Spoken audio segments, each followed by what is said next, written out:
Ringing in the new year with more executive orders. President Obama's new White House counselor, John Podesta, he wrote the book on how to use them to bypass Congress and push through progressive policies on his own. This is what Podesta said very bluntly back in 2010. The ability of President Obama to accomplish important change through these powers should not be underestimated. Well, now some here say that means taxpayers better hold on to their wallets in 2014. Hi, everybody. I'm David Asman. Welcome to Forbes on Fox. Let's go in focus with Steve Forbes, Rich Karlgaard, Elizabeth McDonald, Sabrina Schaefer, Mark Taggi, and John Tamny. So, Steve, are these going to help or hurt the economy, these extra powers? Well, with this administration, they're going to hurt the economy, and you already see it. The IRS is now going after conservative groups under rulemaking, even though they did it illegally before. EPA is still going after fracking and shutting down the coal industry. You see it in the Federal Reserve. You see it in other agencies. And their attitude is, we'll do the laws, do the decrees like a third world country, and let the courts clean it up later. So, Mark Taggi, extra powers for the president means extra costs for taxpayers. Well, look, let's put this in perspective. Just about every president has pursued some sort of an agenda, and they've pursued it through executive orders. I mean, going way back to Ronald Reagan and his firing of the air traffic controllers. So why shouldn't Obama use this tool at a time when Congress is in a stalemate? And plus, I think you're forgetting that there's a lot of positive things that come out of executive orders. Things as far as aid for Hurricane Sandy victims, expedited review of cancer drugs, things dealing with non-use of or prohibition of biological agents in warfare. Well, so, Rich, why are executive orders an evil thing? Rich, it is true that other presidents have used executive orders. However, this blueprint, the blueprint that Podesta outlined in 2010, which he will probably implement in 2014, goes way beyond what other presidents have done. Yeah, Mark has a point about executive orders. You can look it up. Obama has not used that very often. He has used other kinds of orders to completely disrupt the economy. He's changed his own health care law 14 times. That's pretty dubious and constitutionally questionable. It is throwing 1/6 of the economy into chaos. You looked after the BP oil spill. He fined, without any authority at all, BP $20 billion.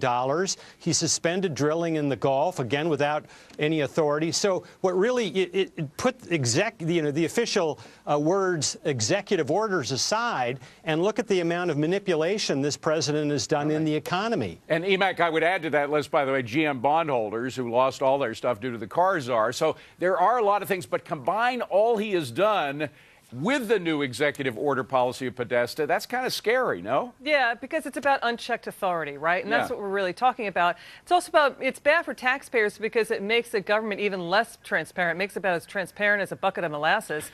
The fear of executive orders to bring us into military action, say in Libya or Syria, is always a fear there. And the thing is, we've got a government now that is in love with reform no matter what. We don't need any more reform. We need reform of the big things like entitlements. That's not happening. That should go through Congress.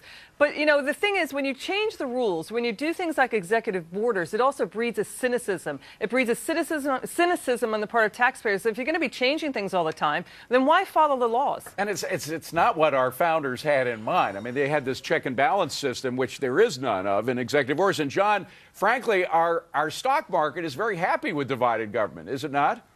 Oh, no question. When politicians are playing around with laws and legislating, taxpayers should watch their wallets, and you should also watch the stock market with fear. And that's why I'm a little bit more optimistic about this. President Obama's legislative program ended a year ago. You've seen that in a major stock market rally since then. History says that second-term presidents get very little done, and the notion that someone who's overseen such a failed legislation, his signature legislation, will achieve a lot, I don't think is credible. And Sabrina, this is a president who really likes to get things done. I mean, you see what he did in the first term, in his first 2 years when he had Congress and everything. He might get frustrated. He might get desperate and perhaps use these powers to an extent he hasn't yet. Yeah, and that's exactly the reason that we're seeing this right now, because obviously in the second term, we know that President Obama is not going to be able to get his next signature domestic issue climate change accomplished without executive orders to help him. And we already have seen some of this, leading up to this. But, sometimes it goes beyond dollars and cents. I looked back at some of the executive orders. Recently, he administered one to change the discipline culture at public schools. Well, this is in effect a discipline quota. It doesn't actually help students who are trapped in failing schools. It avoids the hard work of passing something through proper congressional channels. Sabrina points out a great thing, Steve, which is that education is a big part of this agenda. And again, you look at the educational record, like the record of a lot of things with this administration, that kind of policy doesn't seem to work. No, it doesn't. And this is an example of government overreach. Remember, David, regulation is a form of taxation, and there are very few restrictions on it, especially with these so-called independent agencies. They can pretty much do what they want, and it's very, very hard to turn them back.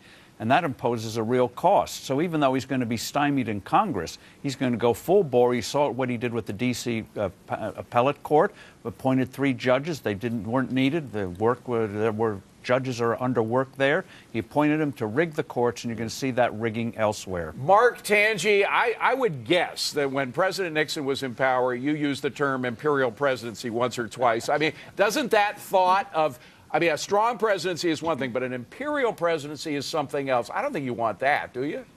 I don't think we have any more of an imperial presidency now than we did under George Herbert Walker Bush or Ronald Reagan, who has all that legacy about him. So, look, presidents issue orders. It's an ability. It's a checked power. It's something that's given to them by the Constitution. And Congress is doing nothing. We have a do-nothing Congress that's stalemated, that can't even agree on a budget. Well, Congress is doing a lot. They're they're preventing the overreach of big government, right, EMAC? That's very significant, I think, EMAC. Yeah, I hear your point. By the way, the Senate did just enact a budget, but finally, we were like Belgium going without a budget for years. Yeah. But, the question is, and it's a good one that you raised, David, these are also extraordinary actions that are now becoming ordinary. They should not be ordinary. Right. And Jonathan Turley, the historian, just recently said that this president is behaving worse than other presidents in recent history. Yes, George W. Bush did a lot of signing statements, but President Obama is doing more signing statements than ever before and enacting this barbed wire pile of rules and regulations. We went through the list before. Go ahead, Sabrina.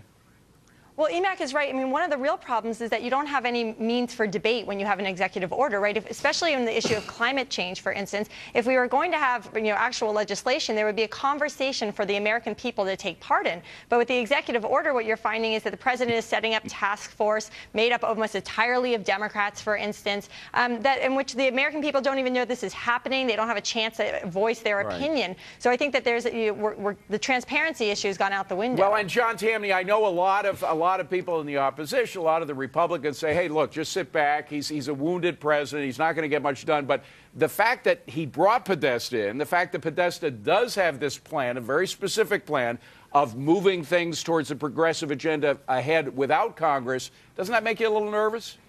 It makes me a little nervous, but that's the point of electing Republicans to begin with, to create this gridlock that we want. Mark talks about a do-nothing Congress. To me, that sounds beautiful. One of the most animating features of the Constitution is that we block people from getting things done. It's the job of the Republicans. They were elected to block a president. Let's just get rid of Congress, and we'll be fine. Well, Rich Karlgaard, Rich Karlgaard, the fact is Congress didn't used to be as obtrusive as it is now. It was only in power for a couple of weeks every year. Yeah, Newt Gingrich and Bill Clinton worked together, Tip O'Neill and Ronald Reagan. This president has not crossed the aisle in any meaningful way, and then he's surprised that he has no support. He'd had not a single Republican vote in the House or Senate for his health care bill.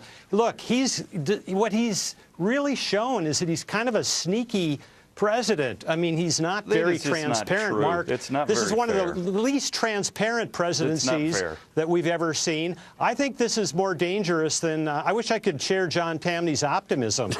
All right, we got to leave it at that. Last word from the publisher. Coming up next, Target gets hacked, and the law says immediately tell your customers. But guess what the healthcare law says if the Obamacare website gets hacked? This one will have you saying, what the heck?